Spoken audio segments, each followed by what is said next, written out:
Iya, melanjutkan pertanyaan berikutnya. Ini dari Bapak Fendi ya, Bapak Fendi yang ada di Jakarta menanyakan bagaimana Pak untuk membuat ikan gabus bisa bertelur secara bersamaan ya, dengan cara alami. Apakah ada tips-tips khusus dan cara-cara khusus untuk bisa membuat ikan gabus bertelur bersamaan? Mohon penjelasan dan tutorialnya Pak kalau ada. Terima kasih. Ya, jadi ini nanti saya akan bikinkan videonya. Jadi bagaimana bisa membuat ikan gabus itu bertelur secara bersamaan. Jadi nah ini juga ada kaitannya dengan pertanyaan beberapa orang mitra yang memang belum saya jawab ya, dengan masalah disuntik atau dengan hormon. Jadi sebetulnya untuk pembenihan ini ada cara, ada tips khusus ya, bisa membuat indukan gabus itu bisa bertelur secara bersama-sama atau dalam waktu yang dekat ya. Nah ini tanpa harus menggunakan suntikan hormon ataupun dengan perangsang yang lain-lainnya, pemacu dan lain sebagainya. Ya, yang pertama yang ingin saya sampaikan di sini, walaupun nanti saya akan bikinkan videonya ya, nanti saya jelaskan sekilas dulu ya. Jadi ikan gabus yang sudah bertelur ya, misalkan ikan gabus itu bertelur hari tanggal 1 misalkan ya. Ikan gabus itu bertelur tanggal 1. Tanggal 1 dia bertelur. Ya, kemudian telur kita ambil. Ya, kita ambil telurnya beserta tanaman airnya. Ya, kemudian diberikan waktu istirahat sejak tanggal 1 ini sampai tanggal 30. Jadi istirahat tanggal 1, bertelur, diambil malamnya, istirahat sampai tanggal 31 misalnya, atau 30 lah ya, 1 bulan lah. Nah dalam masa istirahat itu, kondisi air kolam jangan dikuras dulu. Kondisi air kolam jangan dikuras dulu, tetap induk satu pasang berada di dalam kolam itu. Nah dalam masa istirahat selama 1 bulan, ikan gabus itu diberi makanan yang baik ya, makanannya berupa kata hijau, kodok, sawah ya, percil lah ya istilahnya. Itu diberikan ya tanpa dibatasi. Misalkan 1 hari dia masih mau makan, habisnya 4 ya 4. Kalau masih mau nambah 5 ya 5 diberikan, sampai ikan itu nggak mau makan. Setiap hari terus-terusan seperti itu. Usahakan jangan pernah diganti makanan lain selain menggunakan kata sawah. Nah setelah 1 bulan kemudian, ini tanggal 1 bertelur ya, itu 1 bulan kemudian itu harusnya ini sudah bisa dipijahkan kembali. Nah 1 bulan kemudian kalau memang mau dipijahkan lagi, dikuras total airnya ya, kemudian tanpa harus memindah atau mengambil induknya.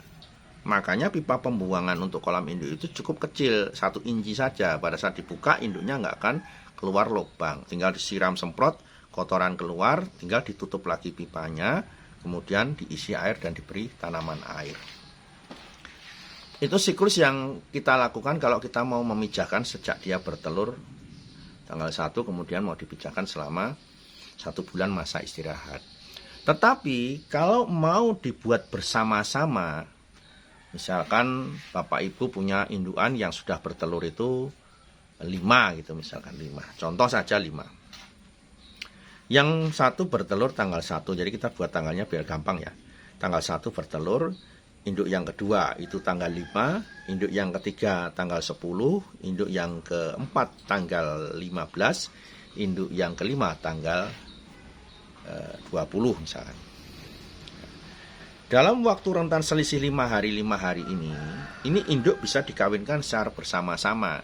Dengan catatan induk yang pertama tadi ya, masanya kan sampai tanggal 30 nih atau 31, 1 bulan. Ya. Nah nanti untuk induk yang pertama ini nanti nguras dan membersihkannya ditambah 5 hari, ditambah 20 hari ya, karena kan yang terakhir induk yang kelima tadi itu kan masa dia bertelur tanggal 20 ya. Ya, jadi induk yang pertama tadi ditambah 20 hari. Induk yang kedua tadi membersih kolamnya ditambah ya 25 hari. Ya, terus jadi ditambah ya waktunya ditambah ya. Jadi tadinya 1 bulan, kemudian karena induk yang bertelur terakhir tadi tanggal 20, berarti yang pertama tadi proses pengurasan akan mundur jadi 1 bulan, lebihnya 20 hari. Kemudian induk yang bertelur tanggal 5 ya, itu nanti masa dia ngurasnya itu dilebihkan sebulan, lebihnya 15 hari, seterusnya seperti itu. Jadi sehingga nanti proses pengurasannya itu bersama-sama pada tanggal 20 ya, pada tanggal 20 ya, karena siapa induk yang terakhir tadi bertelurnya tanggal 20. Jadi yang pertama mengikuti indukan yang terakhir, sehingga nanti pada saat proses pengurasan bersama-sama itu akan terjadi proses telur yang bersama-sama, dengan catatan ya mereka memang induk pernah bertelur dan akan ditelurkan secara bersama-sama. Kalaupun terjadi perbedaan selisih hari paling 1-2 hari tidak apa-apa, tapi itu bisa dilakukan dengan cara yang seperti itu tadi, yang sering kami lakukan untuk membuat induk bertelur secara bersama-sama tanpa harus melakukan proses menggunakan hormon dan lain sebagainya, atau suntik dan lain sebagainya. Ya, jadi ini memang sebuah uji coba yang sudah kami lakukan cukup lama. Jadi bisa nanti diaplikasikan di induk gabus. Ya, tentunya induk gabus yang sudah pernah bertelur. Dan makanan tadi berpengaruh ya, makanan berupa induk tadi itu berupa katak sawah itu sangat berpengaruh pada proses pemijahannya. Jadi seperti itu Pak ya. Jadi saya ulangi kembali. Jadi induk yang sudah bertelur tadi diambil yang paling terakhir ya. Misalkan yang paling terakhir yang pertama tanggal 1, yang terakhir tanggal 20. Berarti nanti yang induk yang pertama bertelur waktu untuk dia istirahat lebih panjang. Jadi 1 bulan 20 hari. Ya, seperti itu kira-kira Pak. Ya, semoga bisa diaplikasikan dan dicobakan dalam induk Bapak. Semoga bisa bertelur secara bersama-sama. Baik, berikutnya ada pertanyaan dari Pak Sakti ya. Saya orang Jogja yang malam ini masih bekerja di Nusa Dua Bali. Saya akan pensiun 2 tahun lagi dan mau pulang kampung. Ya, saya tertarik dengan program kemitraan budidaya ikan gabus. Kebetulan saya punya lahan 1.200 meter yang saat ini masih belum dikelola dengan baik. Apakah masih ada peluang untuk nanti saya bermitra Pak? Mohon informasi. Terima kasih Pak. Selamat malam.